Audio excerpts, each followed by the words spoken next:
Hello Maspacis, bonjour, je suis Trésor Vola, entrepreneur créateur de contenu culinaire. Alors, je réponds aux questions de Light TV.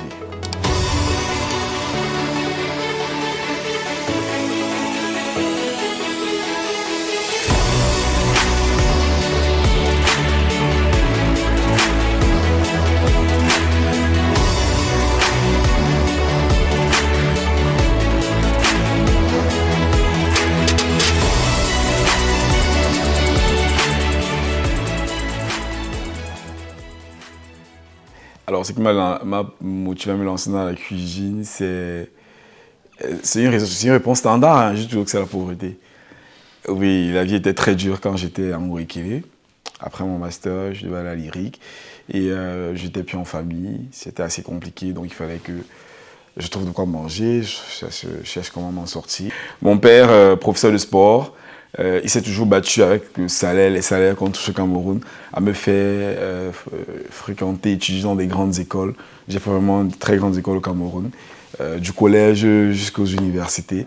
Et quand je lui ai dit que je vais vendre de la nourriture, il m'a dit, bah écoute, pourquoi tu veux vendre la nourriture? On s'occupe de ton t'envoie à l'école, ça veut dire quoi? Il veut dire quoi, mes amis? Franchement, hein? Ça veut dire quoi? Tu vas à l'Éric, tu vends la nourriture? Hein? Tu vas pas porter de veste? C'était le scandale. Ma mère m'a dit, pourquoi tu veux vendre la nourriture? Parce qu'à l'époque, quand je me suis lancé, je marchais avec eux, je faisais souvent des boissons, des gâteaux, je faisais goûter ça aux gens autour de moi. Une fois que j'arrivais à la réunion de ma mère, j'ai dit, bonjour mes tatas, je vends les gâteaux et tout et tout. Ma mère était sidérée. Elle m'a dit, ce n'est pas normal, qu'est-ce que tu fais comme ça? Et tu me fais honte et tout et tout. C'était assez compliqué. Déjà, ça, c'est le côté familial. Après, avec mes anciens camarades de classe, je n'ai pas vu depuis longtemps. Bonjour, comment tu vas, Trésor? Ah, ça va, tu fais quoi maintenant? Je dis, ah, je vends la nourriture.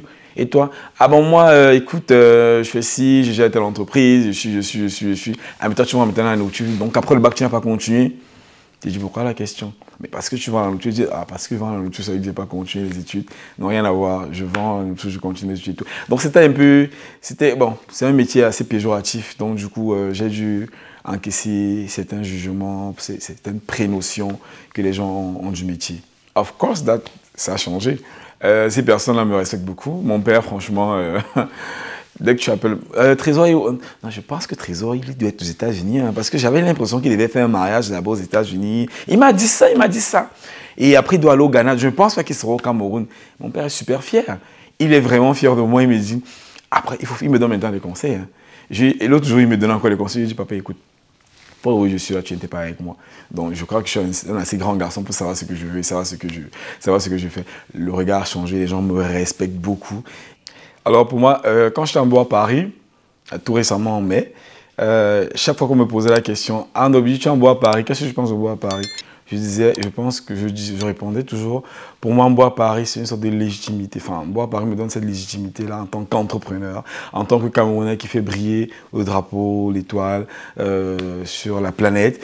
Et pour moi, je me suis vraiment retrouvé à l'intérieur parce que j'ai vu vraiment l'essence même, l'essence d'être africain, d'être camerounais. L'amour, la famille. Pour une fois, je te retrouvais quelque part où on s'entraidait, un réseautage sain, j'ai envie de dire, beau, c'était magnifique. Après, avec le concert et tout, tu vois des gens que tu n'as jamais vus, une maman qui te dit, mon fils, tiens 20 €. Tu es mon fils, elle dit, oui maman, merci beaucoup.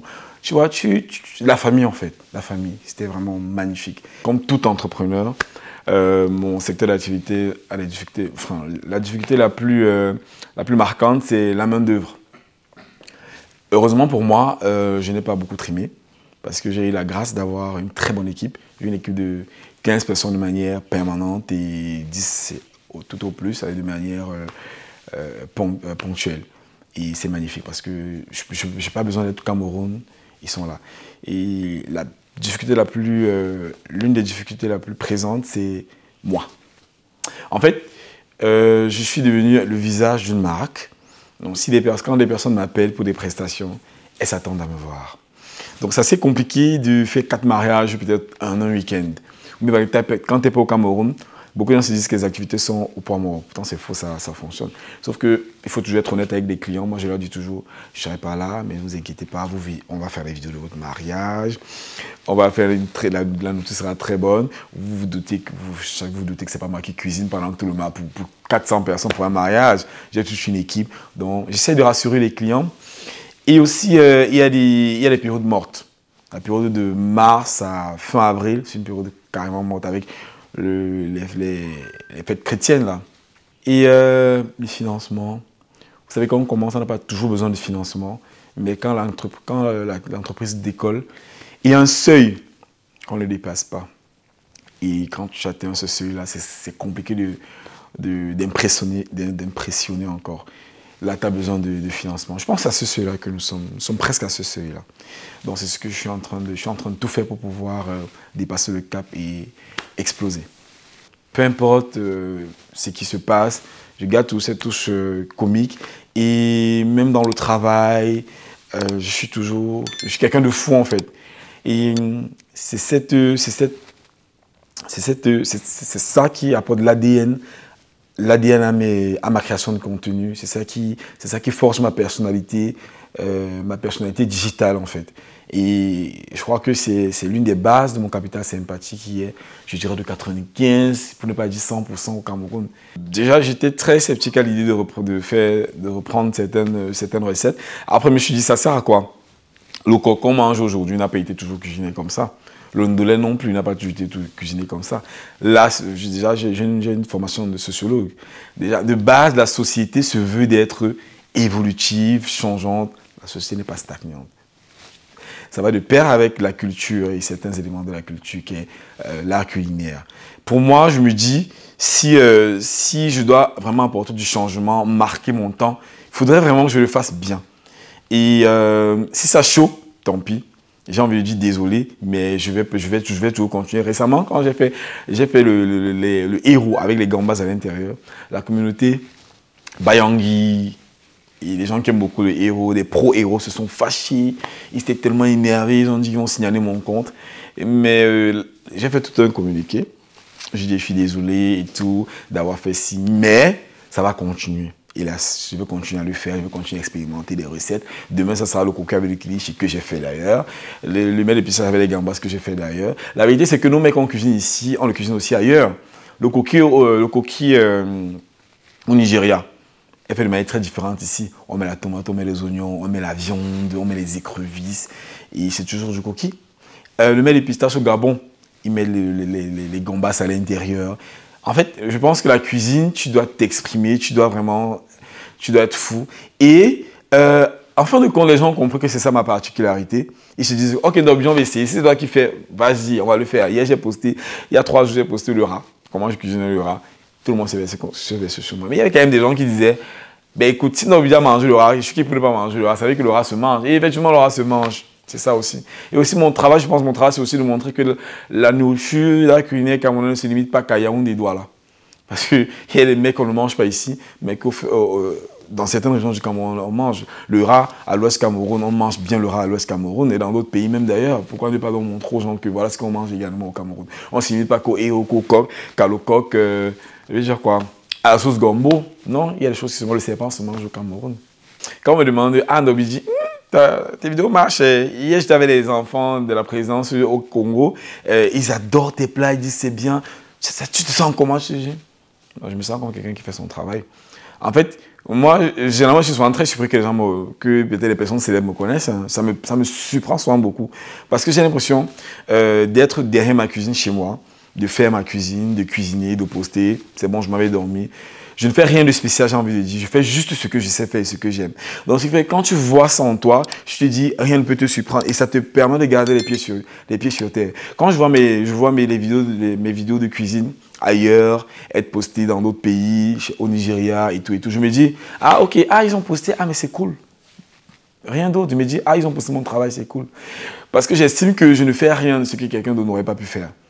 Tout ce que je fais, c'est faire ce que j'aime et mettre le Cameroun en avant. C'est tout. La cuisine, c'est pas un don. Voilà, vraiment, je vais vous regarder bien, je vais vous lui dire. Il faudrait que les gens ne se... Enfin, moi, j'aime souvent le dire. Je n'aime pas quand même me dire, ah non, c'est un don. Non, ce n'est pas un don. Parce que quand tu dis c'est un don, tu limites des gens qui veulent vraiment se lancer. Pour moi, ce n'est pas un don. Franchement, le héros que je fais aujourd'hui, c'est pas le même héros que je faisais il y a 5 ans, hein, il y a 6 ans. Le héros qui, il y a 6 ans, mes amis mangeaient, ils disaient que c'était bon, mais franchement, je me rends compte que c'était des gros hypocrites parce que ce héros-là n'était pas déjà beau à voir. Il était mangeant, mais il n'était pas bon. Pareil pour le coq. C'est avec du temps que je me suis amélioré et j'ai appris à faire beaucoup de recettes que je fais aujourd'hui. Ma sauce verte pour le poisson brisé, ah, laissez-moi vous dire, la sauce verte à l'époque était très amère. Même le quinquilibre ne voyait pas le carreau. Mais au jour d'aujourd'hui, j'ai l'une des meilleures formules, les meilleures recettes pour faire une très bonne sauce verte pour le poisson brisé.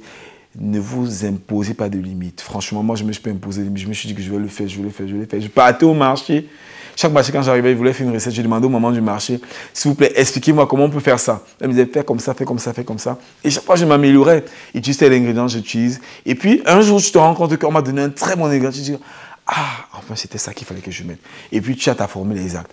Gars, ne vous imposez pas de limites. Et si quand moi j'ai commencé à me dire que ok, c'est dans ça que je vais faire, quand j'ai vu que j'avais déjà de très bonnes bases et que je ne pouvais pas aller au-delà de ces bases-là, j'ai recruté. Je travaille tous les jours pour être une source de motivation. Je travaille tous les jours. Mon discours que je viens de donner, c'est pour vous jeunes, c'est pour montrer aux jeunes qu'on peut rêver. On vit dans un environnement socio-économique vraiment assez compliqué, assez difficile. Donc s'il faut être là, les bras croisés, attendre que ceux qui doivent faire des choses fassent des choses pour soi, pour nous, ça sera super compliqué.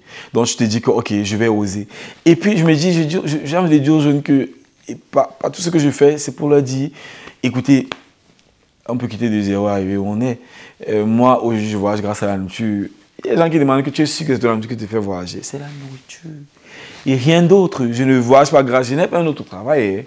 Laissez-moi vous dire, je n'ai pas un autre travail. C'est parce que je cuisine et c'est parce que je cuisine ceci, c'est parce que je ne dors pas que je réussis à faire ce qui me plaît. Je réussis à exporter un truc à mon avis, aussi à être invité au Ghana, au Gabon, en Côte d'Ivoire, en France, aux États-Unis pour cuisiner des plats communs, des plats qui n'ont rien de spéciaux. Vous voyez, c'est la cuisine. Et dites-vous, si je viens d'une famille vraiment pas aisée du tout, ma mère est couturière, mon père est professeur de sport, famille de 5 enfants, c'est vraiment chaud, c'est dur. Je te dis que, ok, mon père m'avait dit une fois que, moi je sais qu'après le bac, tu fais un concours, tu as ton concours, tu touches tes 200 000, tu t'occupes de ta famille et tout et tout. Sauf que moi, ça ne m'arrangeait pas. Je me suis dit que ce n'est pas ça que moi je veux. Moi, je veux être quelqu'un, j'aime être à l'aise. Et pour être à l'aise, il faut donner les moyens de réussir. Et ces moyens de réussir, là, franchement, vous allez les trouver en vous. Et si je peux être votre source de motivation, bah, tant mieux. Moi, j'ai vécu à Manguier, je vis à Manguier. Maintenant, je vis dans un quartier vraiment très acceptable. J'ai un standard de vie que j'ai toujours voulu avoir parce que je me donne vraiment beaucoup de moyens d'y arriver. Et chaque jour, je travaille dur pour ça. Et j'ai envie de vous dire que, franchement, si vous rêvez, ok, c'est permis de rêver, mais on est dans un environnement où on vous dit de ne pas rêver. Rêver, et donnez-vous les moyens à un moment donné de réussir, de réaliser ses rêves. Et c'est ce que je me suis donné. Et laissez-moi vous dire, et moi c'est ce que je dis souvent encore aux gens, vous serez très surpris parce que moi, mon rêve, ce n'est même pas ce que je suis en train de vivre là. Mon rêve, c'est d'être un industriel parce que je fais du yaourt, je fais du porc fumé. Je vais être un très grand industriel camerounais. En 2 ans, 3 ans et demi, je serai milliardaire. C'est un peu ça, rêver et réaliser vos rêves.